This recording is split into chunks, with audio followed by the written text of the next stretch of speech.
Hello and welcome to episode 39 of Sunday League to Legend.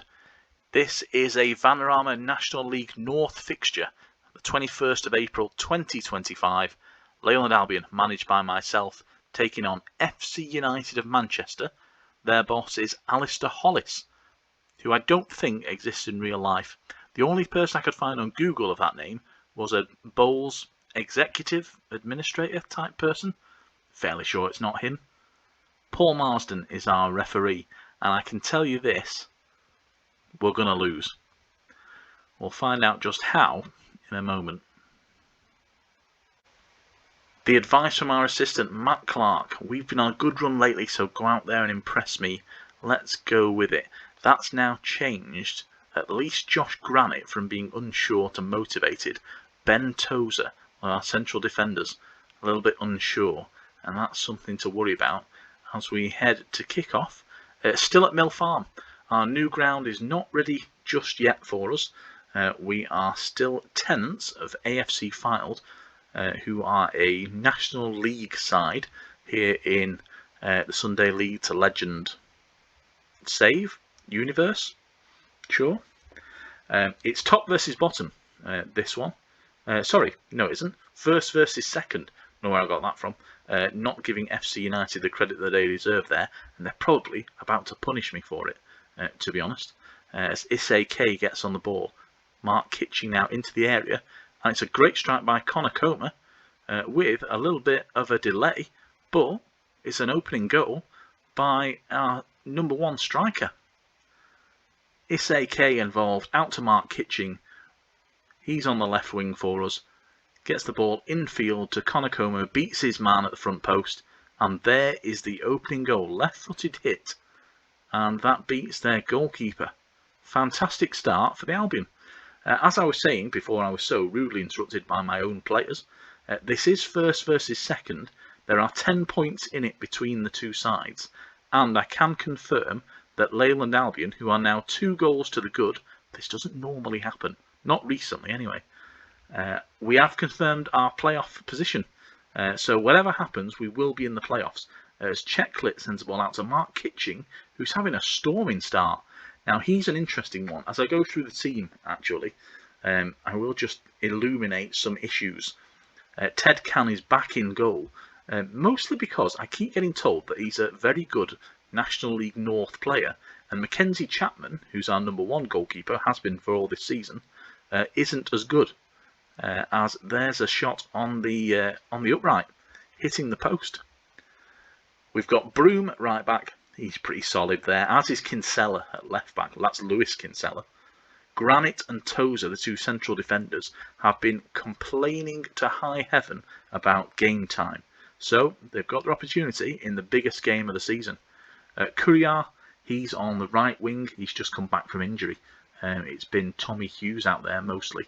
Checklit and Rooney in central midfield, still a problem position for us. Nobody's really held down the shirt.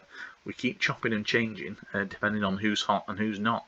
Mark Kitching is another one who really wants game time, so he's been selected out there. And in fact, already Broom has taken a knock. Replacing with Luke Parker? No, don't think so.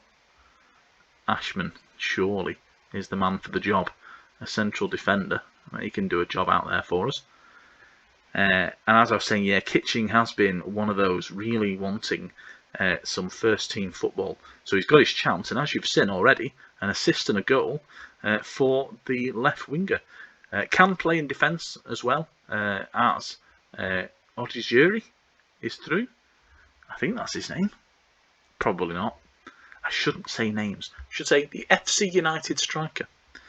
There you go. That's a bit of a get out of jail free card. And a tip for anybody else who can't pronounce names like I can. It's difficult when you're from the north, you know. All these continental players come over. Yeah.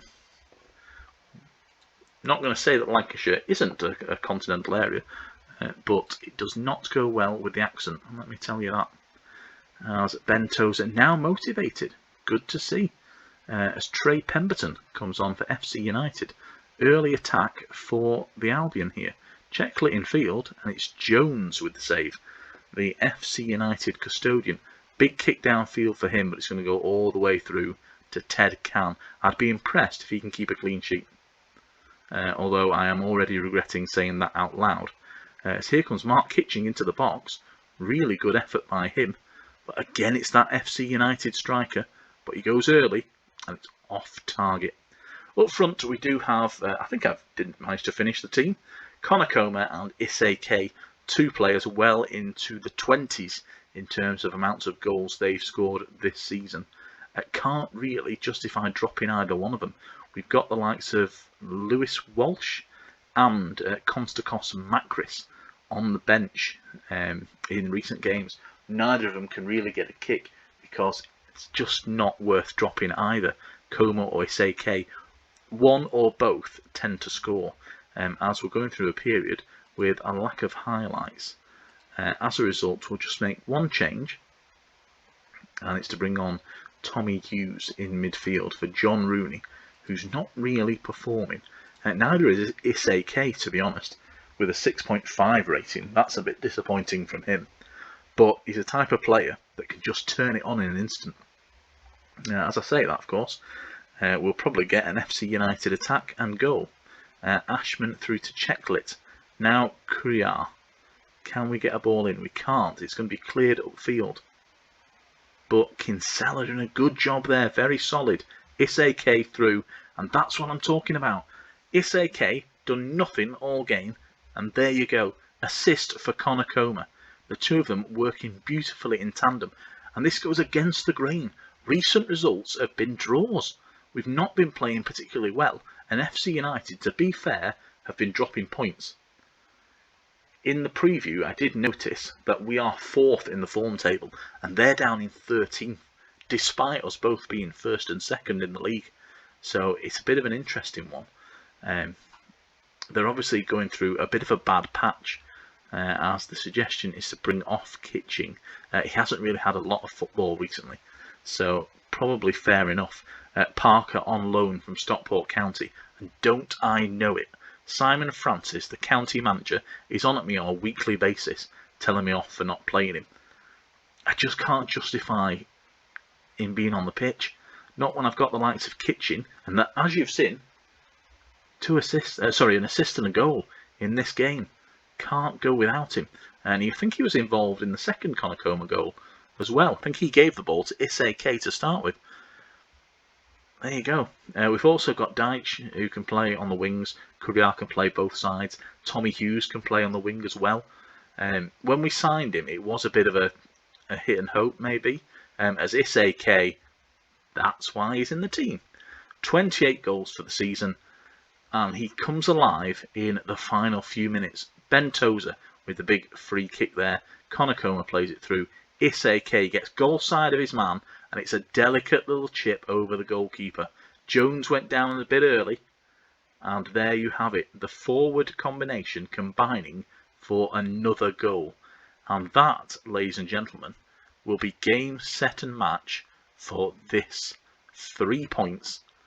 And that's what we're after, because that is what's going to take us all the way to automatic promotion.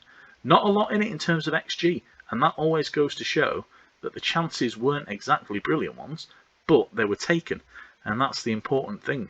It's been a bit of a whistle-stop tour today, a bit of a quick one. We will have a quick look at the league table when the media reaction, of which I kind of expect a lot of media reaction for this game. We did get called in to a pre-match press conference, which doesn't normally happen at this level, I have to say, only if you're playing a local rival. But we've obviously done well in recent weeks. We claimed the Southern Leagues Cup, which we've no real right of winning in terms of our geographical position, more than our actual performance. We took that to add to the likes of the FA Vars, the FA Trophy, the Velocity Trophy, the Northwest Counties Cup, all of which occupy a bit of a space in our trophy cabinet. As well they should. You know, we're proud of our achievements, especially in the league, where we have won all 4 leagues that we've been entered in. And as you'll see now, we're 13 points clear at the top of the Vanarama National League North, with only, I'm guessing, about 6 games to go, because other leagues are finishing. Liverpool, I believe, have won the Premier League. Bit of a spoiler alert there. In the year 2025, they've took home the Premier League trophy. Derby County, I think, have won the Championship. If not, they've definitely qualified for the playoffs, because I noticed there was a news item about the men from the Pride Park. They are still at Pride Park, aren't they? I think they are. Fairly sure it's quite a modern stadium. They're on their way up, perhaps. So, as other leagues kind of finish, Vanarama National League North, not quite there yet, and it's mostly because of the late start. We started in October, thus we had about 15 friendlies before the season began, as we just wait for the old media reaction to tick over here. And there you can see, so FC United now looking downwards. They've only got 4 points between them and Darlow. And then you've got Hereford, Hyde, who are on a good run, has to be said, followed by Boston United, FC Halifax. I mean, it's a bit of a battle royal there for the final 2 playoff positions. You'd expect that Hyde will probably be there or thereabout. They've won again against Scarborough Athletic today, 3-1, 2 for Lake and 1 for Derek Stevens with the reply for Scarborough. But the likes of Boston, Halifax, Warrington, Kidderminster, even Brackley, I think will still be in with a shout of those playoff positions. So that's certainly something to look out for. Down at the bottom, the foot of the table is now Chorley. And Braintree had a big win today, 5-1 over South Shields, who are sort of mid-table with Blythe Spartans there, 12th and 13th. Gloucester, I think, are a good side, but they started badly and haven't recovered. And here you've got Southport's win over Chorley, 3-2. Southport probably needing that one as well, just to keep themselves in the mid-table. Spennymoor are probably vulnerable to Braintree, especially if that sort of results continue. With 5-1 against South Shield, that's an impressive scoreline. I've got to give them that. But no more impressive than ourselves. 4-0 winners over the team in second place. Connor Comer claiming Player of the Match award here. 2 goals and an assist for Issei K. And of course we've got the news item with the win. Great to see, but quite even. 10 shots to 11, 53% possession, plays 47. Not a lot in it in terms of the patterns of play at Mill Farm. Really proud of that game. So the next game that we feature on YouTube will, to be honest, probably be our last game in the Vanarama National League North, unless things go really south between now and the end of the season. We will feature the last regular season game anyway, and then of course if we go into the playoffs, we'll feature that in its entirety, because it's quite exciting being in the playoffs. Never been there before. However, chances are we will be top of the shops, and it'll either be the last game that we play in this division or the one that confirms our first place, if that makes sense. So as you can imagine, with 21 other teams in the league, that's 42 games to play. We're on 36 as it is. So as I said, it is just 6 games to go. Those will be played majority off screen, but yeah, the first chance that we get, which will probably be in a couple of games time, you would have thought, will be broadcast on YouTube, and we can confirm our position as moving up into the National League, hopefully back in our own stadium as well. So thank you for joining me today from what has been today a Lancashire of all seasons. This is being recorded on Tuesday. It's going out on Wednesday. Today has been sunny, cloudy, snowing, cloudy, back to sunny. Bit of a strange one, but we've seen a 4-0 win against a fellow Northwest side. That's always something to write home about. Thank you very much for joining me, and I'll see you again.